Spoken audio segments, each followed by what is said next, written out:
Bleach Bros Podcast is proud to align itself with Jerky Pro, a beef jerky manufacturer established by military and paramilitary veterans. Available in 3-ounce or 1-pound bags with great flavors such as honey glazed, teriyaki, red hot, apple cinnamon, original, peppered, sweet barbecue, and if you're ballsy enough, nuclear. Be sure to use our promo code to get some of the best jerky on the market. Use Bleach Bros 5, all lowercase, to take advantage of this offer today. Hey, what's up, everybody? I'm Mike And I'm Tabby. from Happy Hour Podcast. We are here to tell you about one little thing that we are doing starting at 10 a.m. Eastern Standard Time on August 26th. We're going to break the world record for the longest recorded podcast. Join Caleb, Tab, myself, our producers, and some absolutely amazing indie podcasters for this event. We were also lucky to score El Presidente of the Salty Hippo Nation, Gunner, from the legendary Gunner podcast. We're going to be streaming this from YouTube, Facebook, and Twitch. Join us in making podcast history. And always remember, Don't text and drive, don't drink and drive. and always drink responsibly. What's up, Salty Hippo Nation? This is Aaron from the I Had to Say It podcast, and you are listening to the Bleach Bros podcast with B-Word and Jake. Stick around for the dirty talk, and don't forget to get sanitized.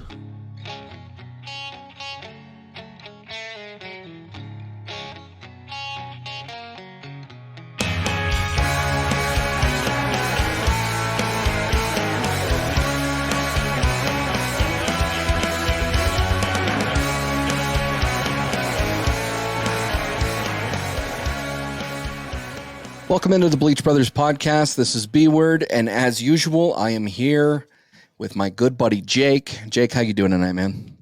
Fuck Zuckerberg. I want to say this. I'm back in Facebook jail again. So this is a fortuitous episode about the whole things we're going to talk about.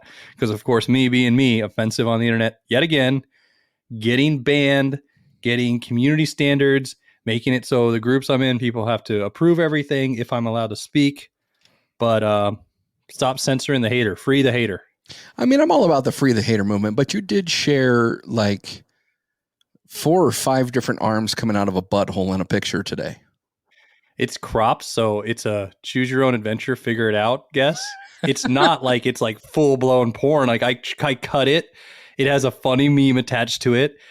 It's very it's one of those things like it's almost like one of those photos where it's like, am I looking at that? Or, oh, it's an optical illusion. It's like, no, it's not an optical illusion, but the naughty bits are all cut out, B-word. There's no naughty bits. It's like a micro bikini. If a girl had nothing, like her areola was out, but her nipples were still covered, is that showing nudity? Depends on the platform, I guess, because Exactly. because on Twitter, you can share damn near anything. I'm learning, Yes. unless it's political, then there's censorship involved.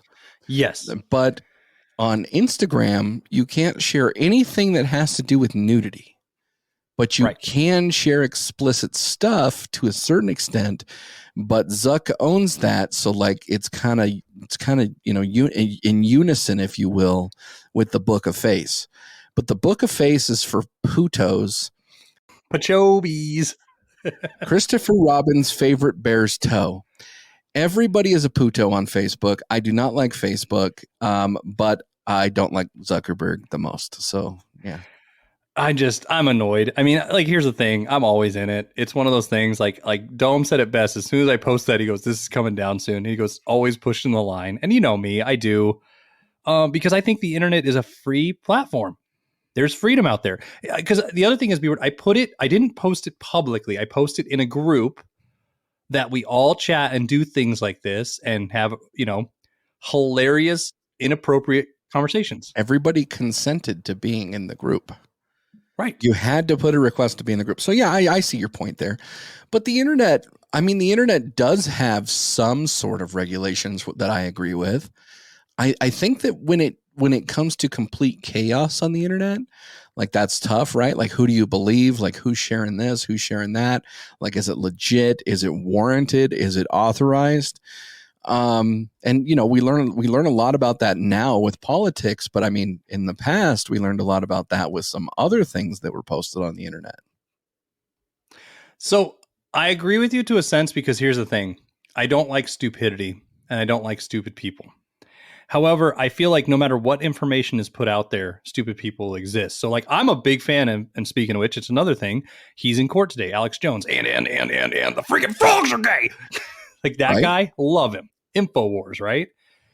He's going to court over, misinformation, essentially, correct? Yeah, and he actually just was forced to admit that the Sandy Hook shooting was a real event. That's what he was going to court over, basically, because he said it was a hoax. Right, because, but it's like there's groups out there that say the Holocaust is fake. And so it's like, where do you draw the line with the freedom of speech, but also the freedom of stupidity, let's put it out there, and the freedom of nudity and the freedom to be free? Because, like if I was waving my banner tomorrow, I'm like on that old Howard Stern sort of thing, just like this show. You don't like it, turn it off.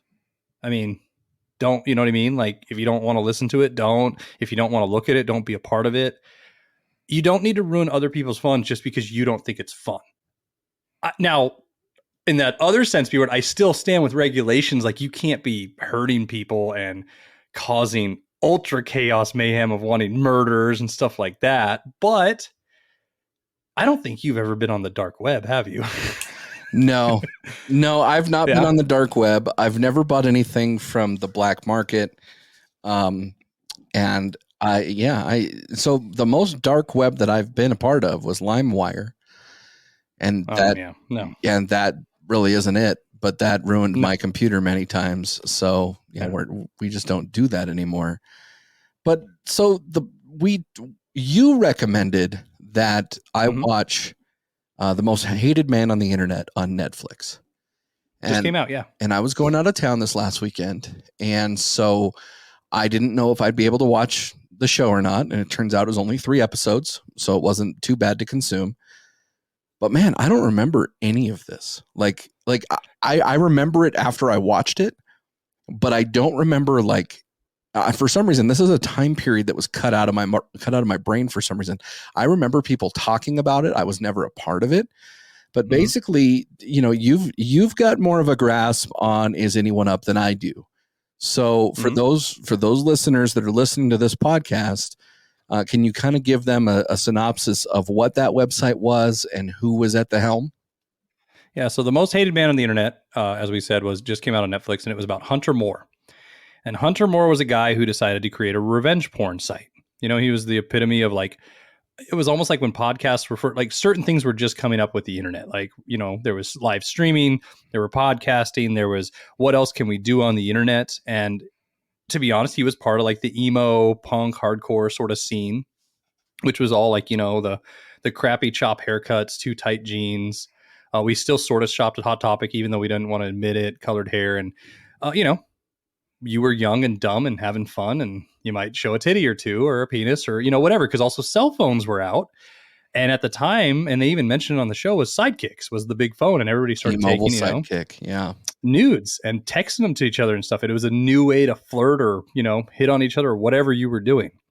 So essentially he created a website called IsAnyoneUp.com, and you could go to the site and essentially see nudes of somebody that, as usually it was like an ex who hurt your heart, or, that's why it was called revenge porn. You would do it to somebody who you broke up with, and you're like, oh, well, screw this guy. He's got a small penis. I'm going to show the world. I don't know if you know this site either, and I think it's still up to this day, and it's sort of relevant, and it's funny that it's still up, but it's thedirty.com. No. And so thedirty.com is almost the same premise in the sense where you could go on there, and you can go on there now, Brian, and you can type in your name and see if anybody has ever posted anything terrible about you. And they can put your photo, and they can say oh, he's a man whore and la da da da da. And so you could type in a person's name, an area, and find out all about them. And I've had friends on this site, just like I had friends on IsAnyoneUp.com, where essentially it's hey, yeah, and it's usually just bashing people and bullying. The difference is they're not nude. And the other difference is on IsAnyoneUp.com, they would post Facebook links and addresses, and it sort of got a little out of hand. Well, long story short, he posted the raw girls nude. Mama Bear came out, got mad, her mom, because allegedly, she never meant to share them. She left them in her email because she ran out of room on her phone. And instead of deleting the photos she took in private that she was never going to send anybody, she sent to her own email.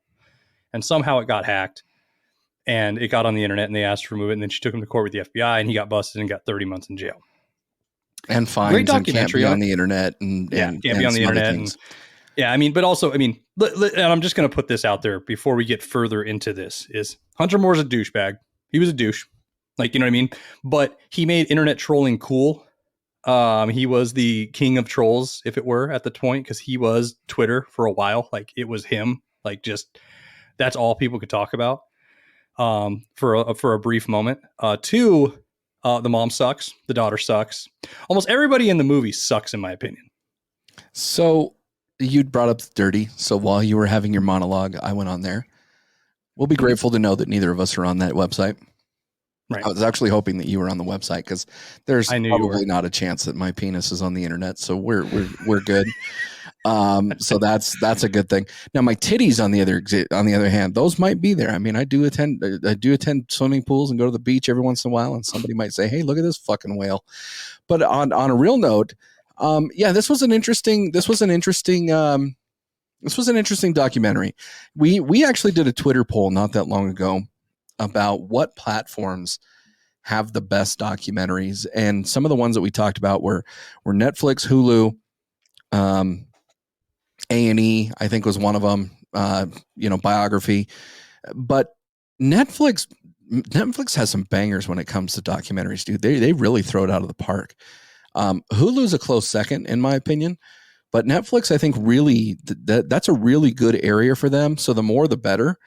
And this was a good one. I like the fact that it was only 3 episodes. Each episode kind of had a theme. It wasn't just like it was a continuation on the story, but each one of them had a theme to it. And it was good to get to know all of the characters or all of the people within the storyline. Right. And I agree with your point that Netflix has bangers. I think they've learned from their mistakes too. If you notice, when I sent this to you, you're like, oh, do I have time to watch it? Because I think you originally thought it was going to be like How to Catch a Murder, where it was like 10 episodes. Yeah. And then they did a second season for no damn reason that nobody wanted to watch, because it was like, how do you continue that? But I also agree, because I know on the poll we did other, and like HBO Max would be on there, but I think it's the type of documentaries you're looking for. Like ESPN and HBO, if you're doing sports, I think make the best documentaries, or more dealing with sex, to be honest, with HBO. I think Netflix has some bangers. I love Hulu for food documentaries. I think, honestly, they do some of the best ones out there. Real life stuff more so. But it was a great find. It was a good time to reminisce, because I remember when they were posting, or when they were talking in the movie about people posting and like checking that site, I would check it on the regular, because I had a lot of friends that ended up on there. And so it was one of the things, that's where I found it. Somebody's like, Jake, I'm on this site. I'm like, what are you talking about? And I think at the time I was working at like No Fear or something, and I was doing my radio show and with bands. So I was really enveloped in the scene.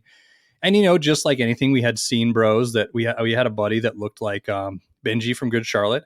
And I remember he was that guy that would like bang like 200 girls, and like, and then we had the hop around hoes, as we'd call them, the girls that, would sleep with anybody. And those are the people you usually expected to be on there. The difference was when you'd see a friend that you didn't, and you're just like, holy crap, they're there. And the problem is with human nature, B-word, is curiosity is horrible. Yes. Because if there's an attractive person and you're like, I wonder what they do look like naked, you could go do that if they were on there, and you could find it. And it's embarrassing for them, because I said I hated everybody in the movie in the sense like they make me mad, because I feel society as a whole has lost responsibility in every regard. Like, when the mom was talking to the cop and they're like, well, just don't take the photos, because that's the type of argument I tell my daughter. The internet's forever. Don't post those photos. And then tomorrow I'm going to go out and post dumb shit and get banned on Facebook again. But it's the point, like, yeah, that's the easiest way to stop it. Don't do it. But then if you do it, how do you go around it? How do you fix it? How do you, change it? But I guess everybody made me mad, because I don't know if the documentary did it where they over accentuated all them. And it did annoy me. Hunter Moore decided not to be in it, because I always think it's good to hear the other impartial side. Yeah. It's kind of like Fire Festival. There was like when Fire Festival, like those guys didn't take part in the documentary either. No. And I would have liked to have heard their side. Not that I would agree with them, but just that it would have offered a different perspective, right, wrong, or indifferent. I think it would have been good in this particular documentary to have Hunter Moore on there.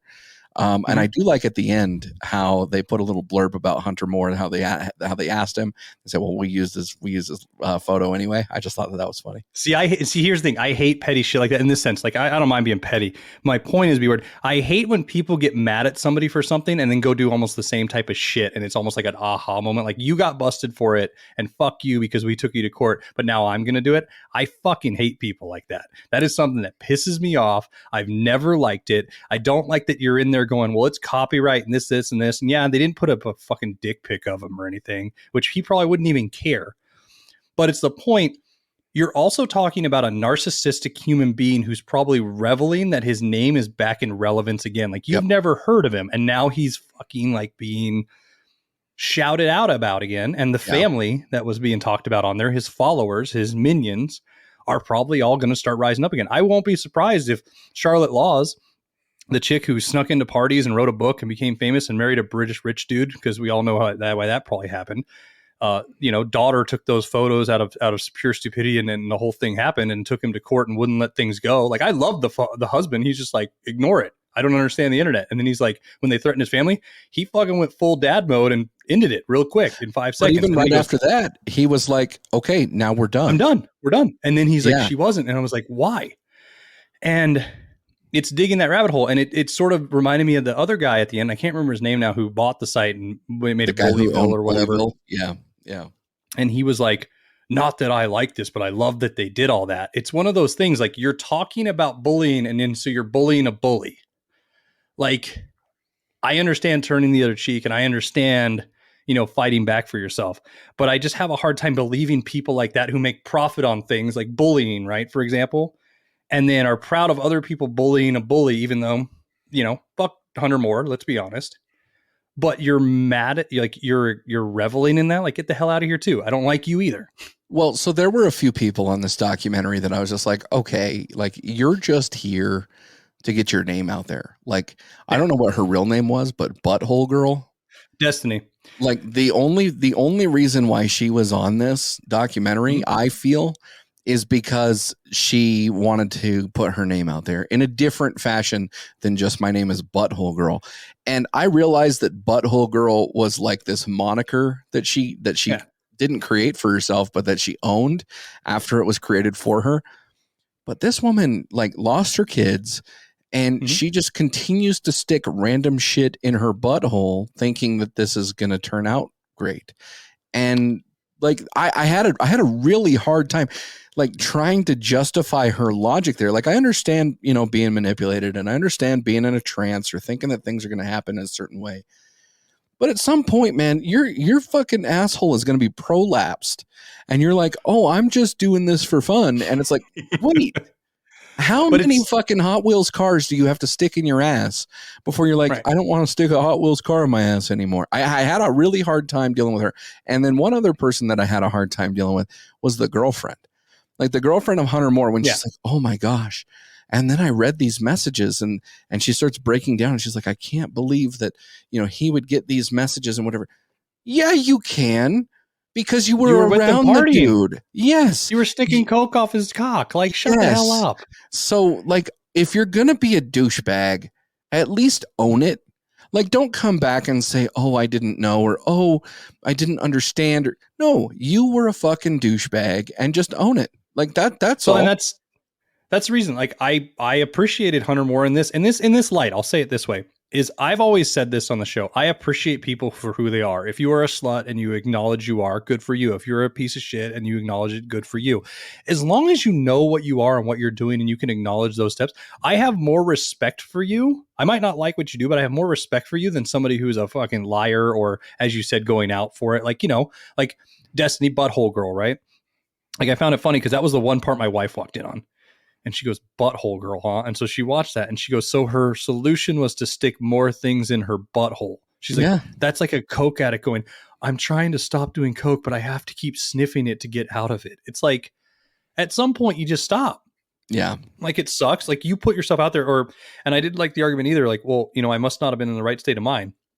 Yeah, you're probably high on drugs and drunk off your ass and doing dumb shit.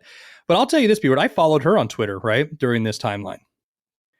And there was a time where after she got taken off the site, she was still posting up things like and this is not a joke, and I wish I could find the tweet, but I don't want to dig that hard. It was, I unpeeled metaphor? a banana and put it. No, but I don't want to actually like look for the fucking tweet is what I'm saying. I was just saying you don't want to dig that hard. I wanted to clarify that comment. No. So, okay. She said, I unpeeled a banana and put it in my vagina. I need a doctor to call me. I don't know if I'm going to get sick. And then watching the responses of stupid people telling her that, you know, there's pesticides and all these things. And I'm sitting here going, one, okay, attention. Two, why are you putting an unpeeled banana in your vagina? Three, why are you talking about it on the internet? Four, like, this is the internet. Thank you, internet. I mean, It was entertaining. Like it reminded me, Beware, like how I knew the dirty, how I knew Is Anyone Up.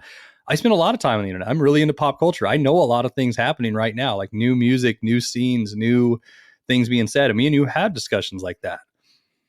But it was amazing to see, like, because I followed this during the timeline, and I'll never forget the day I went to the site. I was like, I'm going to check it. And it was almost like checking Facebook where you'd like, who's on there today? And then it was down. I was like, what the hell happened? And then I read and found out Hunter Moore, like, you know, went to jail. And I was never somebody who's like, I'm in the family. Like, I'm an internet troll. I have been. I know that. But again, I admit to what I do. I hate the Golden Knights. I always will. I will always do that.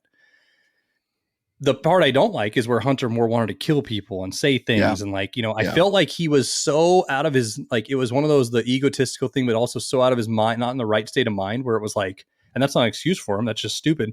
Like pushing the envelope, sort of like me with Facebook, right? Like, I'm going to post this today and see if I get banned. Of course I do. Like, you play with fire, you're going to get burned. Like, things will, like that will happen. I just didn't like a lot of people in the movie because I agreed with your point that they were on there for their 15 minutes and get their name back out there. But two, as I said, the main issue for me is everybody's blaming him for all the problems in their life. Like, I want to address a couple things on this. Like you said that you don't like the mom and the daughter, and that's fine, because I whether the daughter's saying that she took the photos for herself or she never sent them to anybody else or whatever. And that's fine. Yeah. I'm good with that. I guess in today's day and age, it's kind of hard to believe that you're not planning to do anything with those. Especially, it's from the sounds of it, it sounded like she was trying to get into the Hollywood industry and whatever. And so, you know, I'm going to take her at her word because that's what she said. But, you know, just understanding the way that the world works, it makes it hard to believe, right? I do appreciate the mom in this aspect, that she fought for her kid. And I suppose every parent can kind of learn from that to a certain extent. Like, to what lengths are we going to go to protect our children? And I think that with some things, agree with that point, yeah. I think with some things we have to risk things to protect our kids, no matter their age. And so I respect the mom a lot for that. I will say that the best person out of this documentary was the stepdad, from the British stepdad or wherever he was from, just because I felt like I related to him a lot.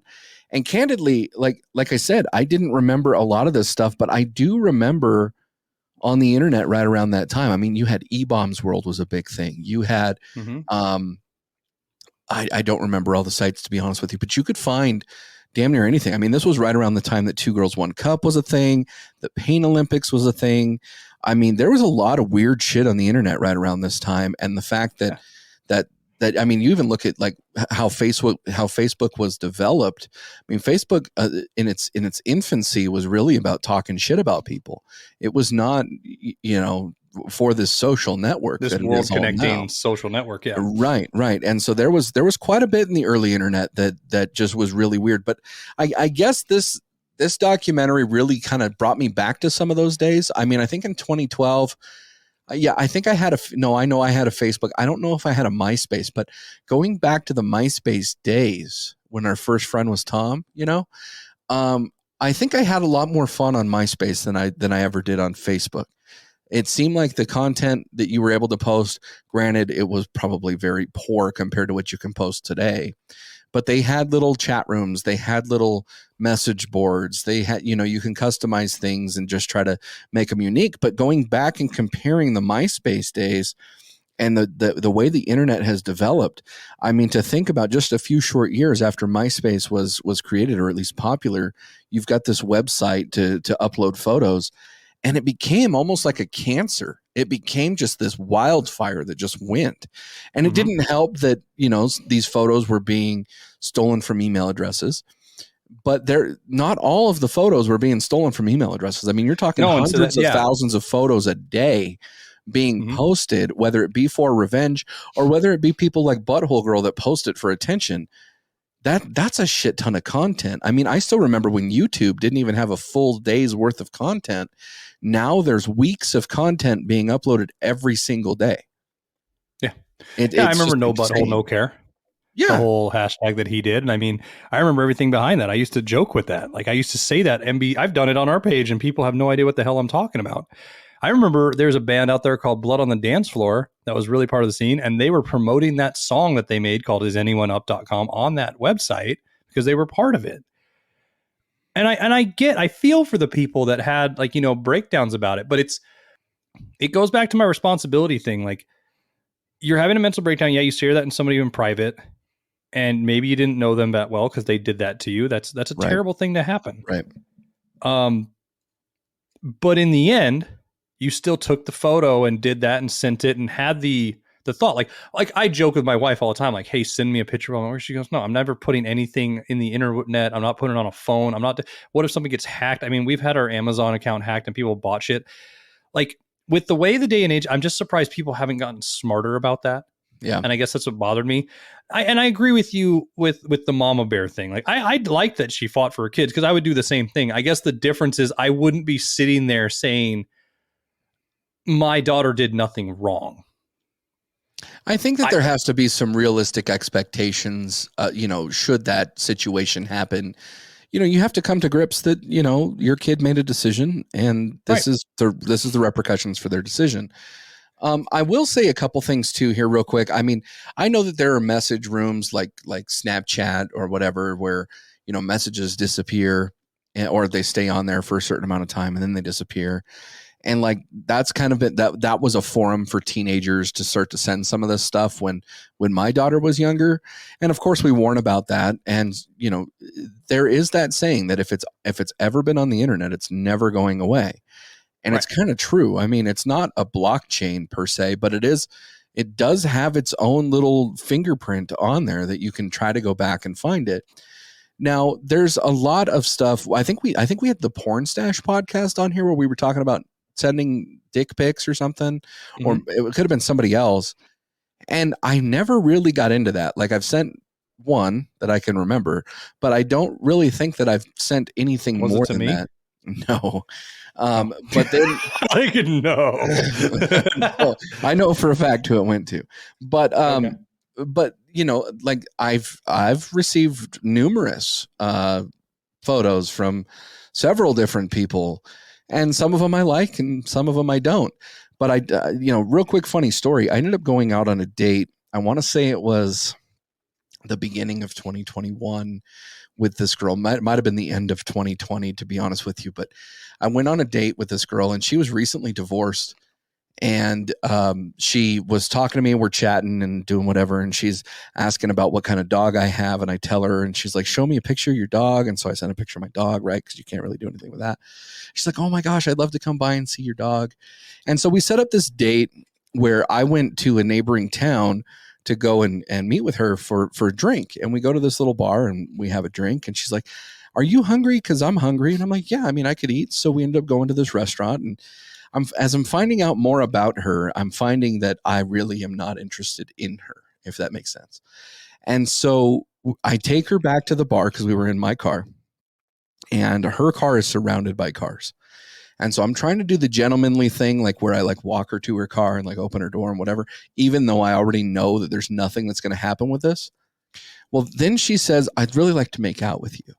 And, I was like, well, I don't kiss on the first date. And so we you sent a dick pic instead? No. But here's where I'm going with this. So I ended up avoiding everything possible for any sort of intimate activity on this particular night because I just wasn't interested. And so the next day I ended up, so I work with girls, and I was telling some of the girls about this particular date because I had gone out on a few different dates right around this time.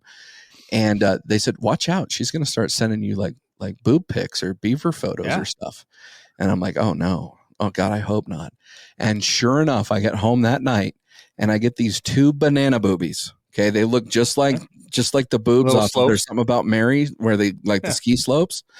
Yeah. And I'm like, oh no, those are not even something that I wanted to see. Right. So shortly thereafter, I ended up sending her a text message and I was like, hey, I guess thank you for the photos, but I'm really not interested. Like, I don't want to get your hopes up or anything, but this is kind of where we're at.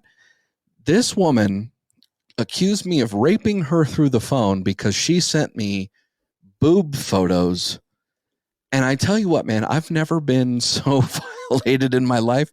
And so here's the thing. That wasn't even my boobs, and they weren't on the internet. Yeah, there's a boobie and a subie you didn't like. No, yeah, like I'll look at anybody's. I don't care. I don't care how ugly they are. Like, you're gonna show me a boob, yeah, I'll look, whatever. But at the end of the day, dude, like, this is a woman who voluntarily sent me her boobs and then accused me of rape. Okay, now I never touched her, was never around her, whatever. My point here is that these people exist. So when we're talking about Hunter Moore, when we're talking about Is Anybody Up, like, I understand that there were people that were taken advantage of, but there is a segment of the community that took advantage of themselves to put themselves out there to cry rape. You know what I mean?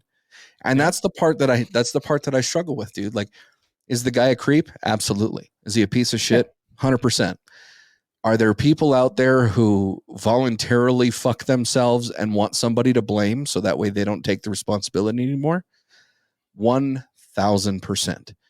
And that kind of brings me to this, when we're talking about, well, I want to make a point on that before you continue on, right? Just really quick. And it's just the thing that I started watching this because I was interested, right? And I told you to watch it and I wanted to talk about this. And we actually planned on talking about this before either of us finished it. And the problem is I had a harder time getting through it, I think, than you. I thought it was good, but I was so pissed off the whole time. It reminds me of like when I watch like My 600-Pound Life or something. I just get so sick of excuses. And as you're saying, no responsibility, people blaming somebody else. And, and that I think was the hardest thing. Like, it was a good documentary, but if you're in the mindset that you can't handle that, like, it just irks you, that's the only downgrade on the show, I would say. Yeah. And that was the hard thing for me to get through, is because the whole time I'm just going, I don't like any of these people. There's no redeeming qualities for anybody. I'm interested in the story, but I could just as easily read about this on the internet and probably feel better. Yeah, but no, that's where I was at. I agree with that a whole ton, man. Like, you're preaching to the choir there, but it does bring me to this topic of cyberbullying and how people are taken advantage of on the internet, and how people's mental health is wrapped into the internet. And I do think that things like Is Anyone Up, or Facebook, or Twitter, or Instagram, or the dirty, or any of these things, they all perpetuate somebody's mental illness or somebody's mental, I don't want to say illness, but mental deficiencies, I guess. Maybe they're not strong enough to deal with some of this stuff mentally, or maybe they have, some sort of a chemical imbalance that these things really do factor in. And I know that you are you are an internet troll. You are Jake the hater for a reason. But at the end of the day, you are not in it to violate anybody. You're not in it so somebody kills themselves. You're not in it to make somebody's day extraordinarily bad just because you want to see somebody have a bad day. You are the type of person that's online where you pick a topic and you pick a side of the topic, and anybody on the other side of that topic is going to hear your opinion regardless of if they want to hear it or not, and you're going to say it the loudest that the keyboard can type. That's the type of internet troll that you are. You're not a piece of shit. As a matter of fact, just candidly, we were in a group with other podcasters, and there was a nickname for one of the podcasters that was going around, and it was made out of something that we thought was just funny. It wasn't meant to be anything demeaning, and we were asked not to. And of use course, that. I made up. I made it up. And we were asked not to use it, and to this day, we didn't. And everybody within that group apologized, and it was just that. It was just a thing, because at the end of the day, we don't want to see anybody harmed. We don't want anybody's mental health to be factored in. But talking about mental health, I mean, we've talked about mental health a few times on this show, and I think that mental health is so super important that it does need to be talked about at least a few times a year, if not more. Whether it be on our show or other shows, or if you're reading a book or whatever it might be. Can you talk a little bit about cyberbullying and your experiences with that, and kind of where your approach is with that? Yeah, because I mean, essentially, when you're talking about, mental health, I think it's important in the aspect of it's good to know. I guess the best way to put it, before you start the internet, I would say it is good to know yourself or learn about yourself, like a lot of inward scope. Right. And what I mean by that is when I started doing like TV or radio or anything, right, in the spotlight more so, there was a lot more that I had to deal with that. Like, some of the things I said were seen by more people or more important, or, like I had somebody talk to me behind the scenes going, "Hey, do you talk about everything on your show that I've heard?" And I was like, "Yeah." And they're like, "Are you ever ashamed, like, or worried your kids are going to listen to it?" And I said, "No, because this is my life. I'm a very open book. You know that. There are times I'm sharp and oaths are soft. And, everybody has feelings, but it is the fact that, like, I've talked to people, and I'm not going to name names, but there's a very high figure friend of mine, and he's prominent. He's in a big spotlight, and he told me, you really have to be mentally strong for this. And I was like, well, what do you mean? And he showed me messages he gets because he posted a picture of his kid, and people were coming at him going, "You're a fat loser. I hope your kid dies," and like stuff like that. And he was looking at it going, like, it doesn't bother me. And I'm like, how does that not? Because me being the hater, I'm like, I would be like going off and like calling. Right. And he's like, because I don't let it bother me. He goes, because then people like react to the reaction. Right. And so that was a very important lesson. I mean, one of my tagged tweets is, true trolls on the internet don't live under a bridge. They live on Twitter. And I think that's totally true. Keyboard cowboys exist. Chat room Romeos exist. Everybody's hard until they're not. The difference is like, as you said, like I'm a very open soul. Like I am very open. Like, I have had mental health issues. I go to a counselor. I talk about things. If I ever felt like I crossed the line, I will actually have that conversation with people in private or one-on-one right there. Because most of the time, a lot of things are jokes to me. But that's also like realizing, as I said, one, about yourself, like how much can you handle? And then look at other people's in their shoes, right? Like my wife and me, we're like total opposites because her thing is always be kind and I'm over here, or be kind and I'm over here being the hater. And she's like, why do you got to say? And I'm just like, because as you said, I'm belting out that I hate the Golden Knights and I hate every Golden Knight fan. And I say some shit about it. But also, I also pick and choose my audience. Like it's almost like guys' locker room talk, right?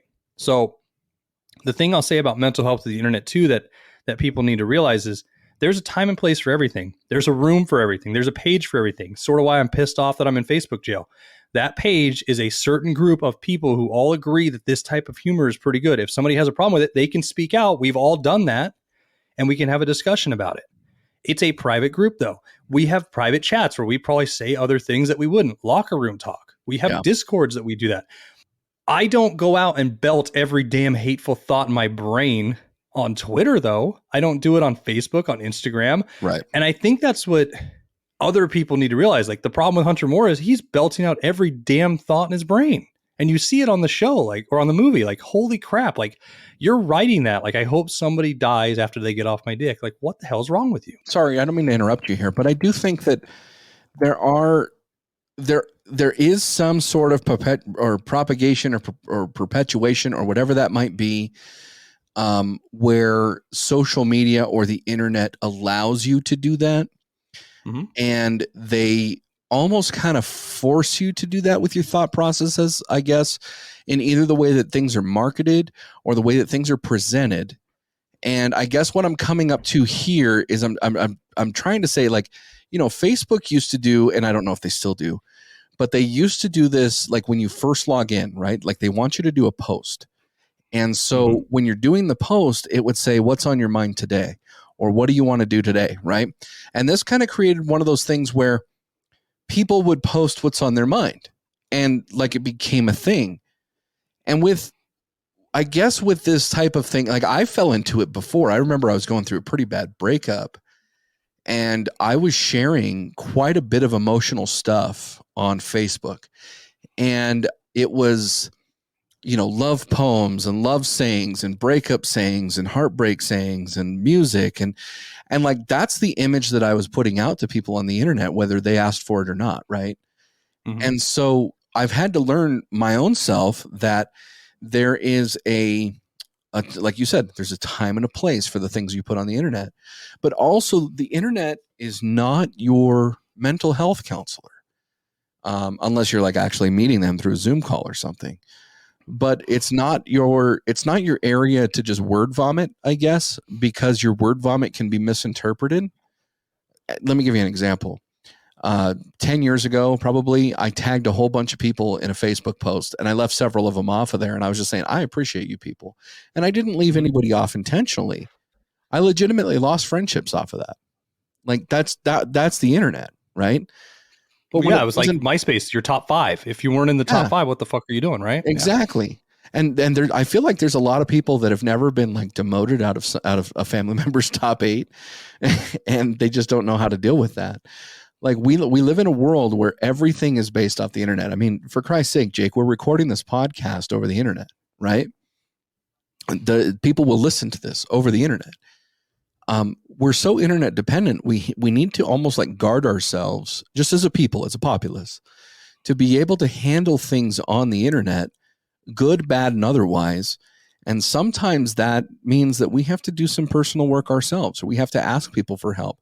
There's times that we'll be texting back and forth, you and I, or even, you, me, and Noam as an example, with everything that's going on with the hateful Noam, where we're trying to figure things out. And sometimes we just come across as we're not having a good day or something's wrong, but it's in the manner that we're reading it. It has nothing to do with how we're currently feeling. You can't read tone. That's one thing I hate about texting. I'm an old school, like call people, like people think I'm a lot older than I am. It also doesn't help that I yell, I write fuck you to you guys like nonstop and that like randomly. Yeah. While we're trying to get something done. Right. But I guess the point that I'm making is that, at the end of the day, we can all have fun and games, but it's all about having that check-in with each other. Yeah, but I will say this, and surprise, surprise, I'm going to disagree with you on a few points on that. That I do agree that it is not your counselor room to post everything.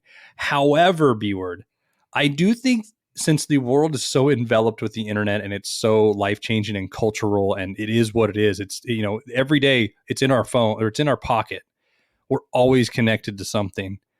It's good to have personal growth on the internet. And so for your example, when you were posting things, I was also at a time, and this might have been close to a similar time or around, different periods, but where I was going through a breakup and I was doing sort of the similar thing.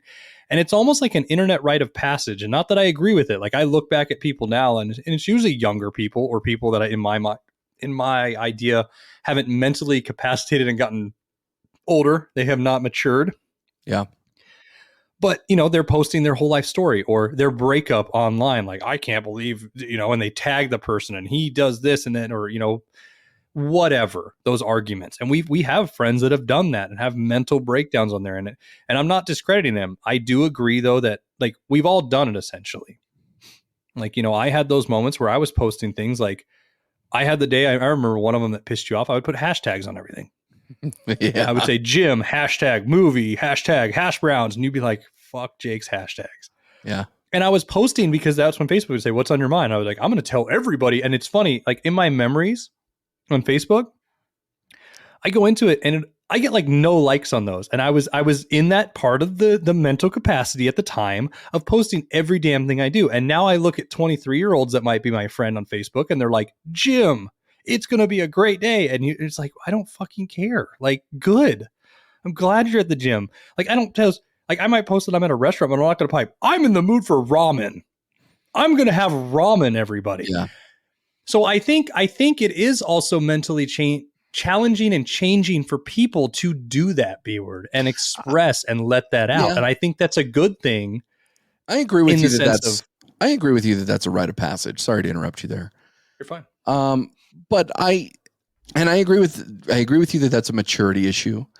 But I do think that as the internet, I mean, we grew up in a time where we didn't know if the internet was going to be permanent or not, right? We were still typing on typewriters to learn how to type, even though they had computers. We were told you will never have a calculator on you, so you have to understand the math. Like, it's good to understand the math, but we have a fucking computer in our pocket every damn day, right? So, when we were growing up as Zennials, because I don't identify as a millennial and I don't identify as Gen X, when we grew up as Zennials, we had this time period where we were not as dependent upon technology as we are now. And not that I'm trying to go down this rabbit hole, because this can be a whole other episode. But I guess what I'm saying is now that the internet is so prominent and such a norm in people's lives, you almost need to gird yourself up in understanding that you're going to face some sort of controversy online or on the internet, or somebody's going to attack you because they read your tone wrong, that you have to protect your mentals. No, you do. And I'm not trying to interrupt you, but I'm going to say this, that the fact that you're saying that, somebody's going to attack you is my final point of sort of like, don't take the picture and don't do that. There are reasons I don't post things that I might, you know what I mean? And let everybody know, I've never posted where I work on any of my social media because I don't want, that bullshit around. I don't need to deal with that. As we said, the rite of passage and bullying and growing up and being around the internet so much, like, we grew up with the internet thinking we wanted to know more about the world, and we turned it into, we think the world wants to know everything we're doing. Right. And in reality, it probably doesn't. And just because somebody posted, hey, I'm going to do this, doesn't mean you need to shit on it. But you also need to be aware that assholes suck and they're everywhere.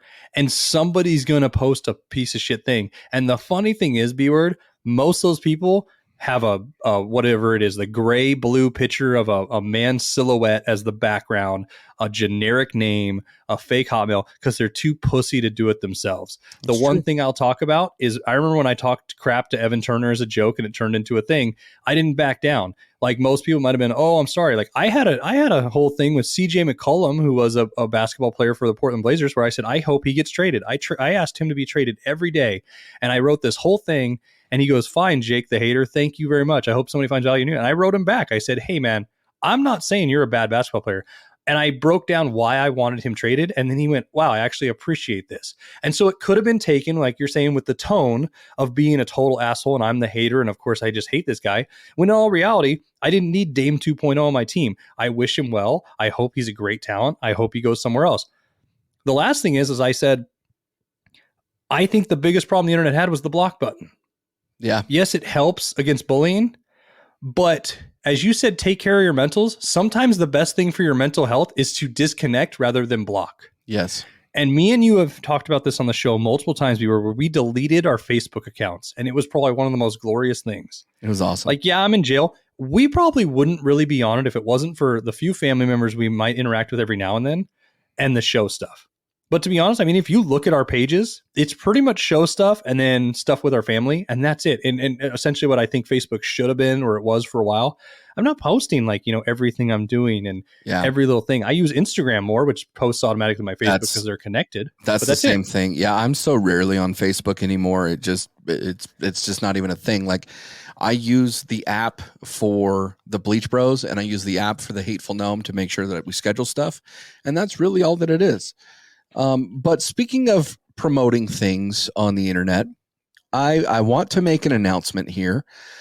So Jake and I started Bleach Bros podcast officially April 1st, 2021, even though our first episode didn't air until I think the end of May or something like May that. May 21st of 2021. Regardless, when we set up all of our socials and accounts and all that sort of nonsense, we ended up setting up a Patreon. And I want to give a shout out to Thomas, who was our first Patreon subscriber.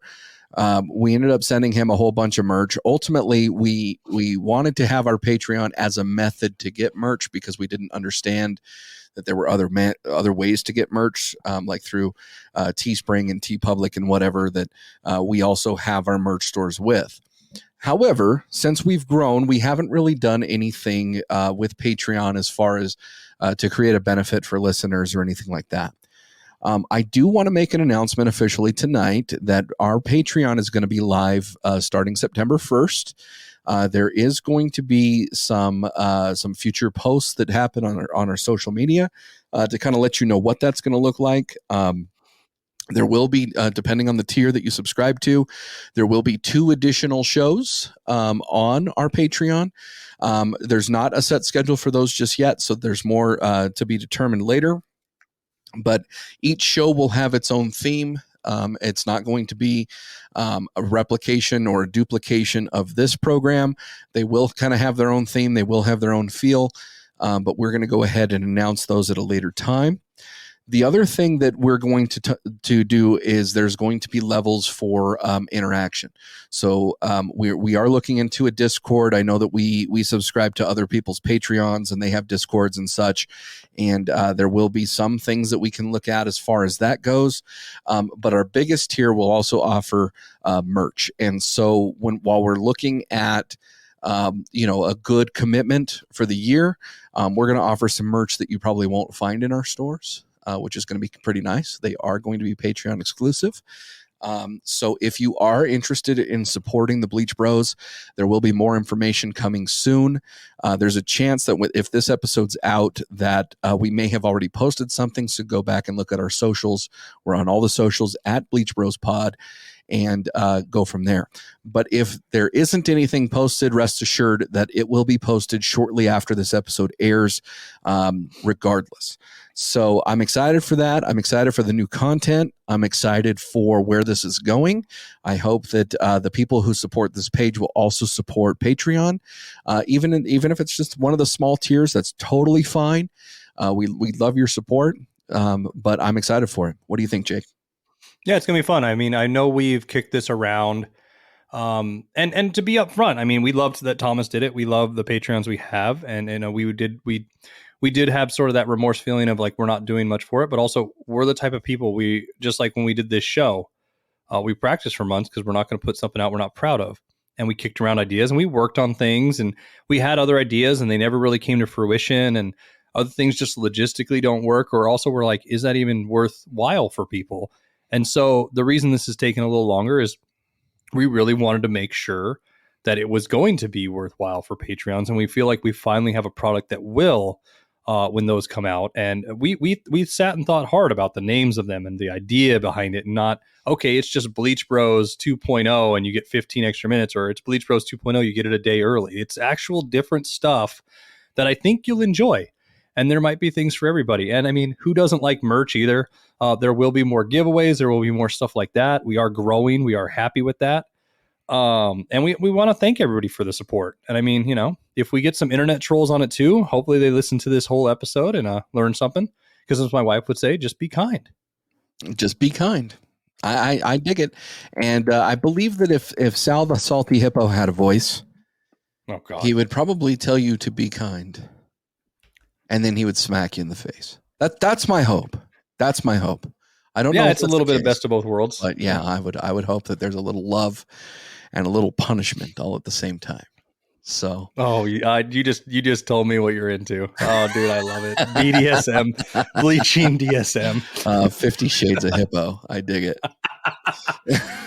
Oh boy. Well, this was fun. I mean, it didn't mean to get too deep, but I mean, it was important. Watch the show if you have time. You won't find much more about the site. I hope we explained it enough, but it's a good sit down watch. And I mean, I think this was an important talk. We might not have gotten to every little thing that people want to know about, but if you do have a mental health thing, reach out. Yeah. Reach out to somebody that cares, reach out to family, us. I mean, we do get messages from people, about our show, how it's helped and stuff. So just make sure you're looking out for yourself at the end of the day. And as Marshawn Lynch says, take care of your mentals. So while y'all at it right now, take care of y'all bodies, you know what I mean? Don't take care of y'all chicken, you feel me? Don't take care of y'all mentals, because look, we ain't lasting that long. And with that, Jake, what do you got for us?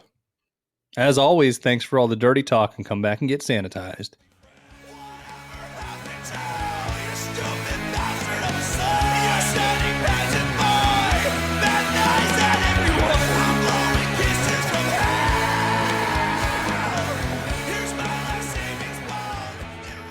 This is Jake from the Bleach Bros podcast, and thank you for listening to today's episode. I want to bring to your attention our Linktree. Visit Linktree/Bleach Bros podcast for access to all of our socials, merch, and streaming sites. Linktree is linktr.ee/Bleach Bros podcast, all one word. And if you enjoy our content, make sure to give us a like, give us a review on whatever platform you are listening on, and also invite your friends.